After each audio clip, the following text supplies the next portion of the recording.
So you're ready to make that big leap into purchasing your first short-term rental.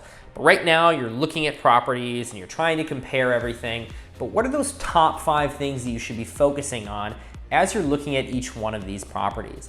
Well, in today's episode, I'm gonna be talking through exactly that. Hey, my name is AJ, and I host this channel which focuses on exactly what you need to do to get your Airbnbs up and running and be successful. And in today's video, we're gonna talk about those top 5 things that you should be focusing on as you're touring properties. And apologies to my subscribers who wait each and every Monday for a new video. I am so sorry that I wasn't able to get it to you this week. Unfortunately, when I was in Mexico, I had a terrible allergic reaction. My face looked like a tomato. So you're welcome, I spared you that. But I'm gonna get this video out as soon as I possibly can. And apart from that, I am working extremely hard to close on a second property so that I can take you guys through all of those different challenges that I'm having. But I need to close on the property first, so that's kind of been taking priority recently. But alas, here we are with that list of top 5 things that you should be focusing on as you're looking at and touring properties that you want to turn into a short-term rental. So let's start with number 1, which is what are the current and future rental restrictions in your area. So what do I mean by this? I am talking specifically about what are the current short-term rental restrictions that are in your area and going even further beyond that. Because a lot of things are in flux right now, especially with so much money coming into the short-term rental market. That means that restrictions are changing even on like a monthly basis. And you need to be prepared because if you're going to be putting in an offer on a property, you also want to know what's coming down the pipe. So focusing on what are the restrictions today, but also getting contact and context with the county about what is coming down the line. So are there certain votes that are happening within the next couple of months that you should be aware of, which could actually restrict your right to short-term rental this property?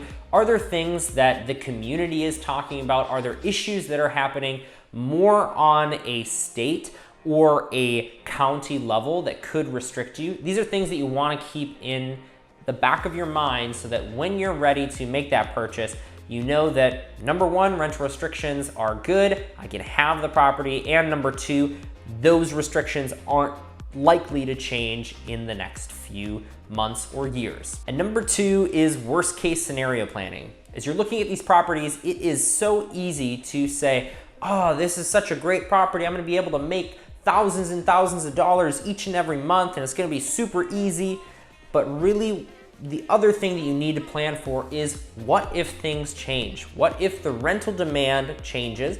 What if a ton of competition comes into your market? What are those things that you need to have enough buffer for, and how are you planning that? Now I go over this in this video here where I talk about what are those things and how do you plan to actually launch your particular Airbnb, and how do you make sure that you've found a good market and that you've found a property that is going to work. And I think the most important thing about this is what is that worst case scenario that you can come up with, and are you able to make it work under those circumstances? All right, let's get into number 3, which is getting your shopping list together. Now this is a super important topic because it's one thing just to understand if a place comes furnished or if you're gonna have to buy a couple of beds and couches, or what are those other details that you know you're going to have to either purchase, get, or design to make sure that this property is different from all of those other properties. So making sure that you've got your shopping list together is really, really important so that you have a good idea of how much you're going to actually spend on this property besides just what you're going to spend on getting the purchase of the property done.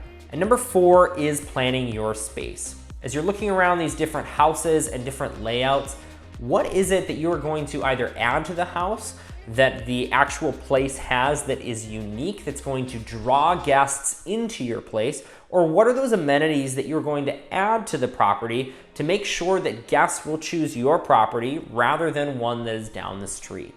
That is really, really important. It starts with what type of design are you looking for? What are those amenities that you want to give guests? And how do you go above and beyond so that guests continue to have a great time, leave you great reviews, and then come back to your place year after year. So let's move on to number 5, which is planning your team. Now, your team is absolutely essential in making sure that your Airbnb is going to run smoothly.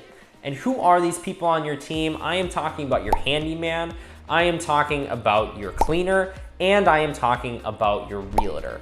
These are the people that, number 1, have great contacts within the area to expand your network, but are also going to be the people who are interacting with your property on a weekly or daily basis. And by making sure that you're paying your cleaner fairly, they know exactly what it is that you need to do, the types of things that need to get done on the house, either repairs or making sure that things get cleaned properly, is absolutely essential if you're going to rack up those 5-star reviews at the beginning.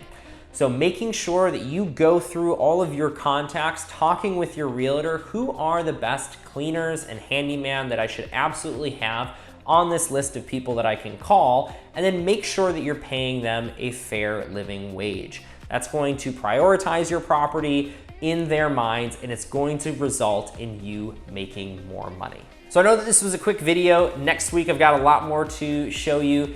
But if you're interested in having a call about properties or opportunities that you're interested in, feel free to reach out to me at ajhustlesyt@gmail.com. We'll set up a call. I've already had a lot of people reaching out and would love to talk with you as well. On top of that, if you haven't subscribed, hit that subscribe button, hit the like button for the YouTube algorithm, and we will see you next time. Bye.